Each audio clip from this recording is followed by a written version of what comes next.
Hi, it's Ben with Safe Drive Solutions, your dash cam specialist, and this is the Safe Drive Minute with Ben. So, on the iRoad dash cameras, when you go into recording in the dash cam settings, you can actually change the frame rate that it records on while driving down the road. So let's say you have like a 32 gig SD card that gets you about 3 hours of continuous record time.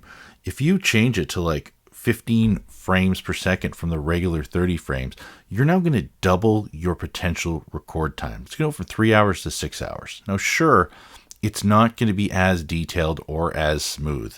Same as if you go down to 10 frames per second, you can now take it and have that memory card record 3 times the capacity that it normally would. Now, this is one of the things that GNet and iRoad dash cameras do allow you to do. It's just a little cool feature.